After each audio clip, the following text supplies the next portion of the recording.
Hi everyone, welcome back to my channel where we talk all things property investing in the UK and how to do things properly from the coalface.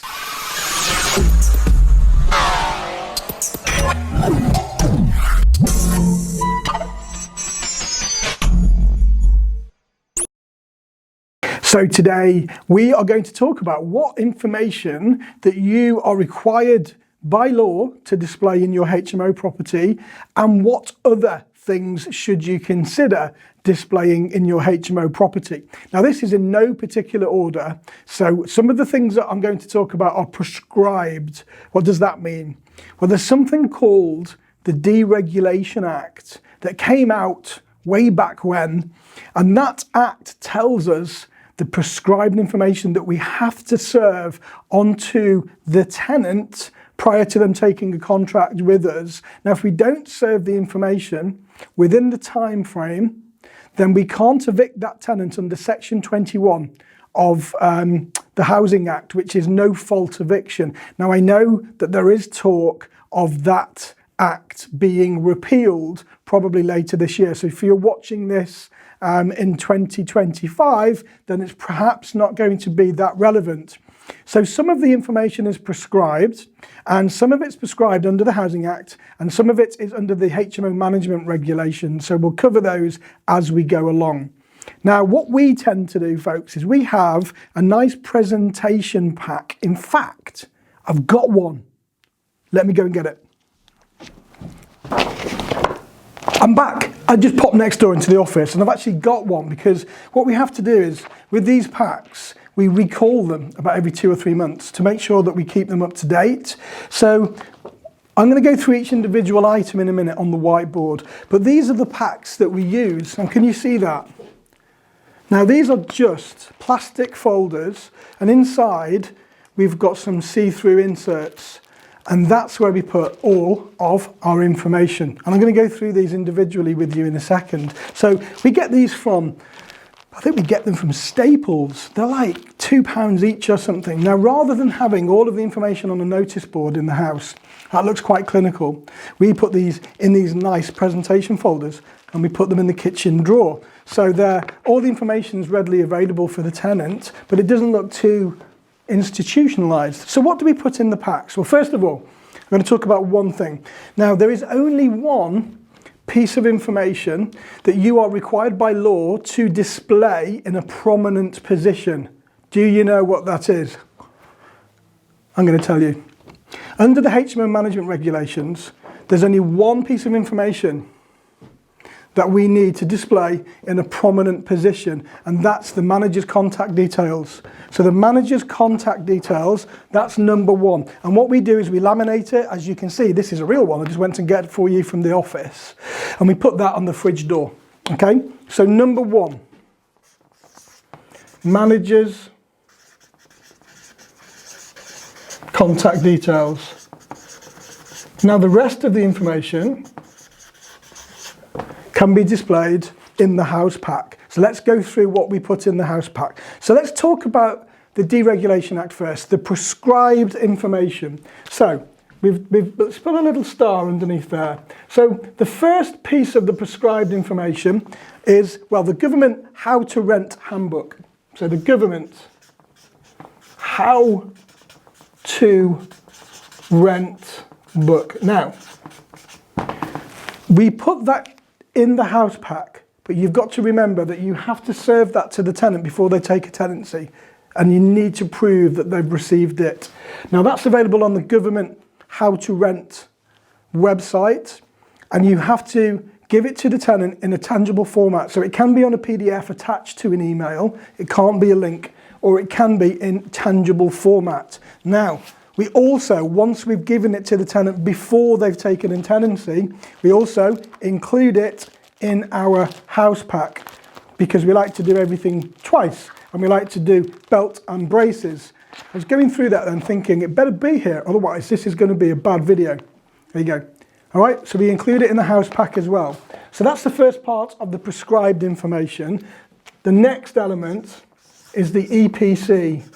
The Energy Performance Certificate.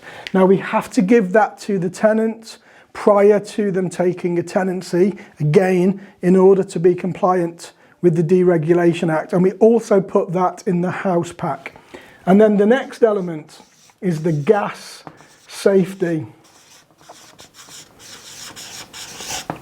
Now that needs to be given to the tenant prior to them taking a tenancy, and we also keep it in the house pack. So those are the three elements that you need to adhere to in order to be compliant with the Deregulation Act. Now, there's a second element to this. I don't want to confuse you too much, so we'll just put a little line here.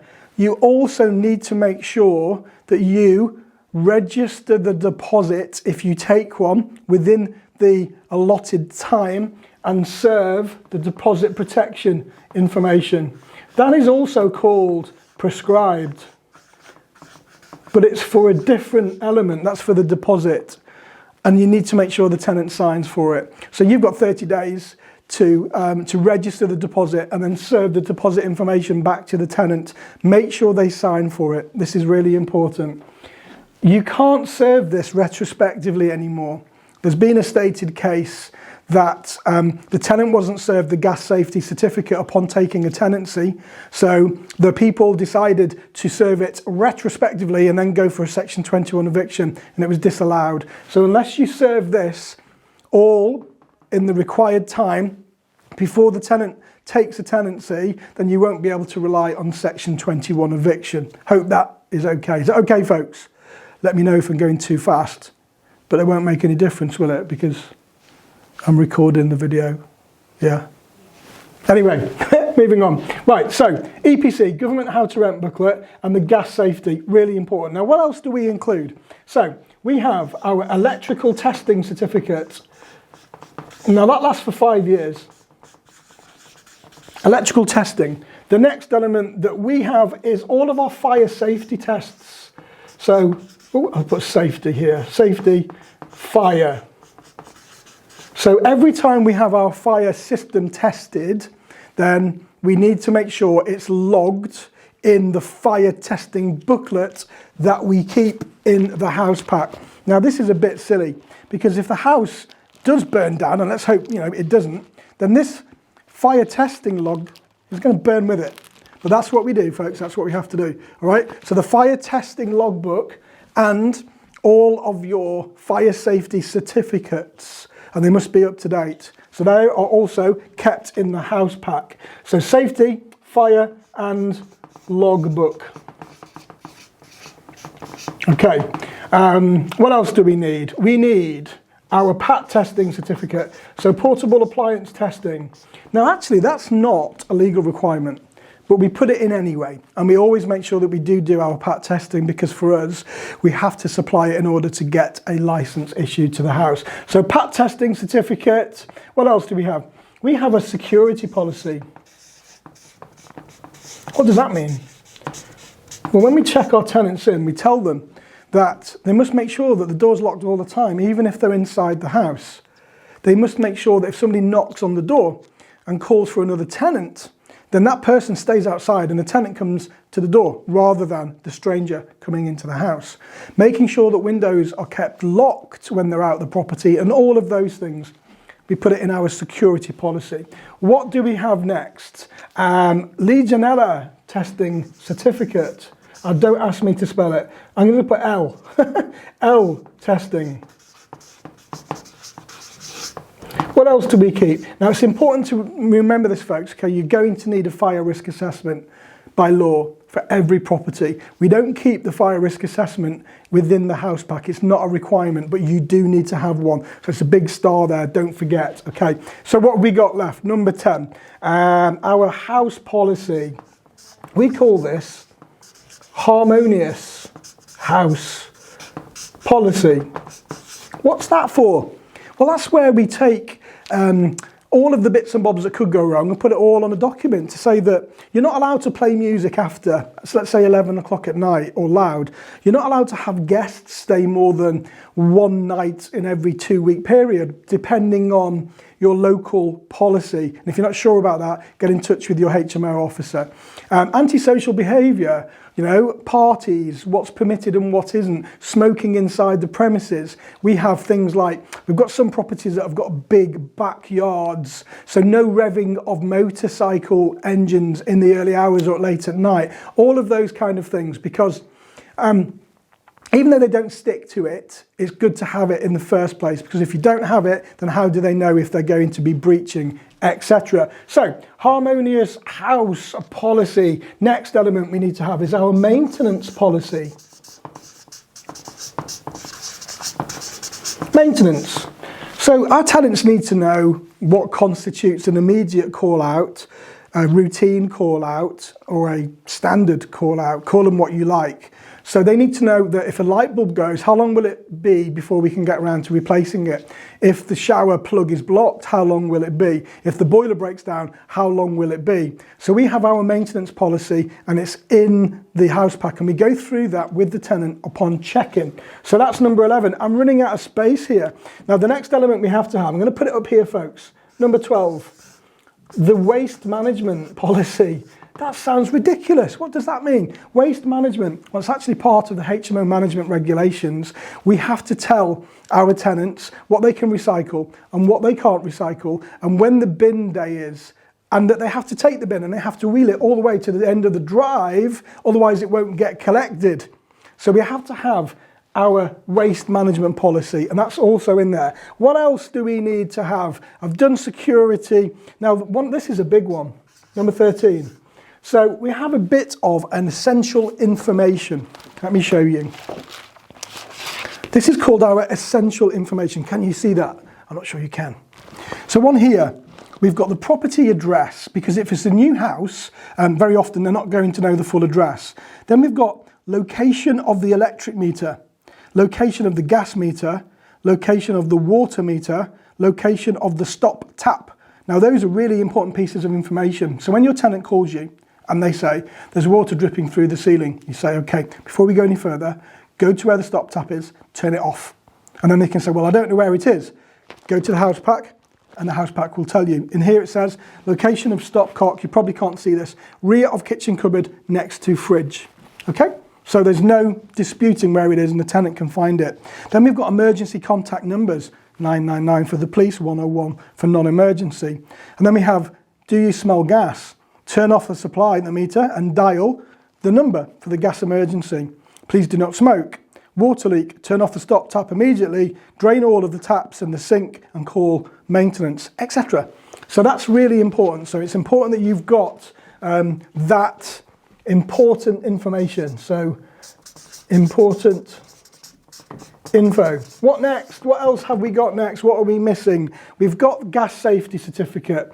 We've covered that. We've got the security policy. We've covered that. So what I'm going to do is I'm going to highlight the ones, folks, for you that are part of the prescribed information. So government how to rent handbook, part of the prescribed information. If you don't serve it, then you can't evict your tenant under section 21.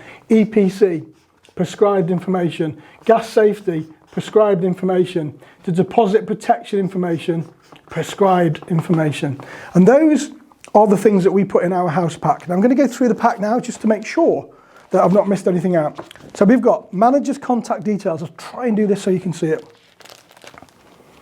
Essential information, maintenance policy, security notice, certificate of the fire alarm testing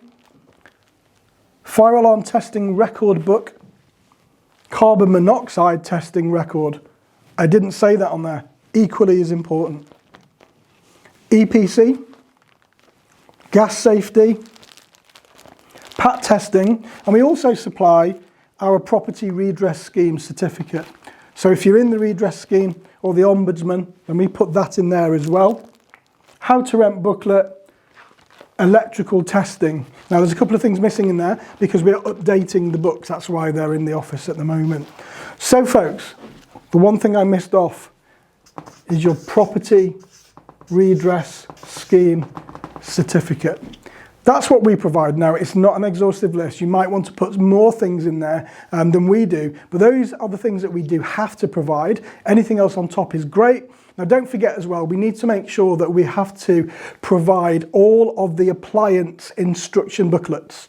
So even if it's a toaster, I know that tenants should know how to use them, but we have to supply the instruction book. So we just keep those in the top drawer in the kitchen. So that's it for today, folks. I would absolutely love you to subscribe to my channel. So if you like these workshops, I'm going to be delivering a lot of these over the next 6 months and into the rest of the year. So if you like what we do here and we keep it real from the coalface, please do hit that subscribe button and click that like button and leave me a comment. Otherwise, it's just me talking to a camera. Have a great day, folks.